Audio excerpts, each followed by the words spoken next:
지금 굉장히 중요한 것을 우리가 놓치고 있습니다. 어떤 건가요? 산업부의 발표는 35억 배럴에서 140억 배럴 사이입니다. 예. 산업부가 140억 배럴이 매장되어 있다고 예상한다고 발표한 게 아니고 35억에서 140억, 이게 4배 차이입니다. 상당히 범위가 크죠. 그러니까 불확실성이 상당히 크다는 뜻인데 지금 산업부가 무슨 의도인지 140억만 자꾸 강조를 하고. 동해에 심해가스전 시추 후보지로 7곳이 있고 그중 가장 유력한 곳 비밀 프로젝트명은 대왕고래로 파악됐습니다. 예상 자원량이 많고 성공 확률이 높아 이름을 그렇게 지은 건데 가장 먼저 탐사에 들어갈 것으로 보입니다. 7곳 후보지 모두 극비 철통 보안을 위해 명태, 오징어 등 해양 생물 이름으로 지어졌는데 모두 6-1광구 안에 있는 것으로 알려졌습니다. 포항에서 40km에서 또 100km 사이에 있는 지역에 저희가 7개 유망 사이트를 저희가 지정을 했고요. 1차 시추 자체는 그 7개 사이트 중에 성공률과 자원량을 감안해서 정할 것으로 생각을 합니다. 정부는 시추 전문 기업인 노르웨이 시드릴사와 지난달 계약을 맺었고 시추선은 삼성중공업이 지난 2008년 건조한 웨스트 카펠라로 12월부터 40일간 사용할 예정입니다. 한편 매장량을 추정한 액트지오의 본사 주소가 미국의 다소 허름한 주택가인 점이 알려지면서 전문성에 대한 논란이 일기도 했습니다. 액트지오의 설립자 비토르 아브레우 박사는 한국석유공사의 자문 요청에 따라 오늘 방한합니다. 아브레우 박사는 정부 관계자를 만난 뒤 기자회견을 열어 분석 결과의 과학적 기준과 근거를 설명할 예정입니다. MBN 뉴스 안정모입니다.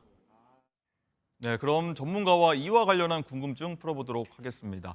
자, 이덕환 서강대 화학과 명예교수 전화로 연결합니다. 자, 이 교수님 나와 계십니까? 예, 안녕하십니까? 네, 안녕하십니까? 네, 그럼 첫 번째 저희 리포트 말미에 나온 내용부터 한번 여쭤보겠습니다. 자, 매장량을 분석한 미국 업체 액트지오, 좀 입방아이 많이 오르고 내리고 있는데 이 업체에 대한 말들이 좀 나오고 있습니다. 업체 외관이 구멍가게 수준이다, 뭐 페이퍼 컴퍼니 아니냐 이렇게 우려하고 있는데 결국은 실력이 관건 아니겠습니까? 네. 글쎄요, 좀 답답합니다. 대통령께서는 그 액트지오라는 회사가 세계적 수준의 최고의 전문성을 갖춘 그 전문기관이라고 소개를 하셨는데, 실제로 인터넷에서 확인할 수 있는 사실은 그런 주장하고는 상당히 거리가 있는 것 같습니다.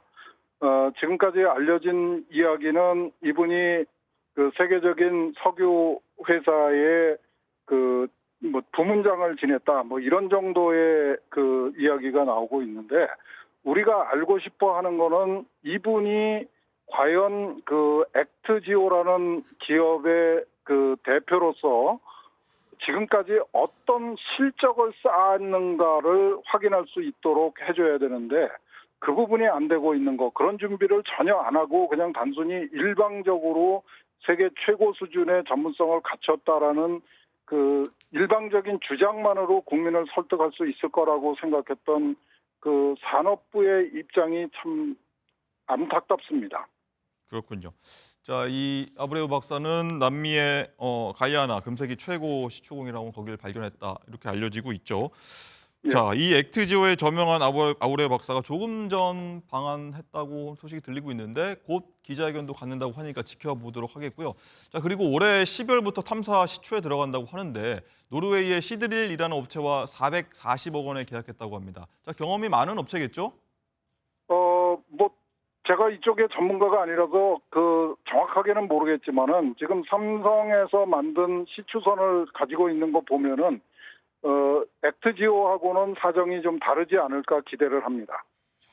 그렇군요. 네. 자, 어쨌든 이 프로젝트명이 대왕고래라고 합니다. 그리고 올 연말에 7곳의 후보지를 하나씩 시추하겠다고 하는데 하나 뚫는데 1,000억 원 든다고 합니다. 정부는 한 5번 안에 성공하리라 자신하고 있는데 5번만 해도 5천억이거든요. 개인적으로는 좀 희망적으로 좀 보고 계십니까? 어떠십니까? 뭐 희망은 가지고 싶지요. 성공했으면 좋겠습니다. 예. 그런데 그 지금 정부가 주장하고 있는 20% 성공률의 근거가 뭔지는 도대체 알 수가 없습니다. 그거보다 훨씬 더 탐사가 쉬웠던 수심 한 150m 정도에서 탐사를 했던 그 동해 가스전 1, 2 그 경우에도 11번 만에 성공을 했습니다. 예. 그런데 그거보다 훨씬 더 깊은 곳에 있는 그 수심 1km 이상의 그 위치에 있는 지금 경우에 5번 만에 그 시추를 완성할 수 있을 거다라는 주장은 선뜻 그렇게 그 인정하기가 어렵네요. 기대는 하고 싶지만은 너무 성급한 거 아닌가 하는 생각을 버릴 수가 없습니다. 네. 20%라고 하면 그동안 나왔던 수치 중에서는 거의 최고 수준의 수치 아닌가 이렇게 정부는 얘기하고 있으니까요. 한번 지켜봐 보도록 그렇습니다. 하겠고요. 예. 네. 그럼 시추는 어떤 방식으로 하게 되는 건가요? 시추는 이제 그 수상에서 그러니까 바다 위에서 시추선을 통해서 실제로 그 해저에다가 구멍을 뚫는 겁니다. 그 우리가 지상에서 시추하는 거하고 조금도 다르지 않죠. 실제로 구멍을 뚫어서 그 확인되는 지질 구조가 소위 물리 탐사에서 예상했던 거하고 얼마나 일치하는 거를 확인하는 게 그 탐사 시추의 목적입니다. 예. 그렇게 해서 이제 그 운이 좋다면은 거기서 이제 그 매장된 자원의 흔적을 발견하게 되면은 그야말로 금상첨화이죠. 예, 그렇군요. 자, 교수님이 이제 매장량이 최대 한 140억 배럴 정도라고 하는데 뭐 2,200조 원이라고 합니다. 자, 뭐 뚫어봐야 안다고 다들 얘기하는데 뭐 개인 경험상 봤을 때 어느 정도까지 좀 기대하십니까? 지금 굉장히 중요한 것을 우리가 놓치고 있습니다. 어떤 건가요? 산업부의 발표는 35억 배럴에서 140억 배럴 사이입니다. 예. 산업부가 140억 배럴이 매장되어 있다고 예상한다고 발표한 게 아니고 35억에서 140억 이게 4배 차이입니다. 상당히 범위가 크죠. 그러니까 불확실성이 상당히 크다는 뜻인데 지금 산업부가 무슨 의도인지 140억만 자꾸 강조를 하고 35억은 강조를 하지 않아요. 지금 140억을 가지고 어설픈 계산으로 그 삼성전자 시가총액의 5배 이렇게 얘기를 하는데 만약에 35억 배럴로 그 판정이 된다 그러면 삼성전자 시총의 뭐 1.2배 정도밖에 안 되는 겁니다.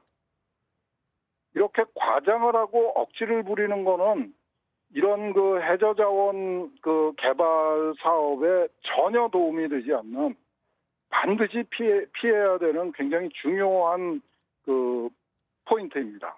예, 알겠습니다. 교수님은 좀 비판적인 시각 갖고 계시군요. 자, 오늘 말씀 여기까지 듣겠습니다. 교수님 감사합니다.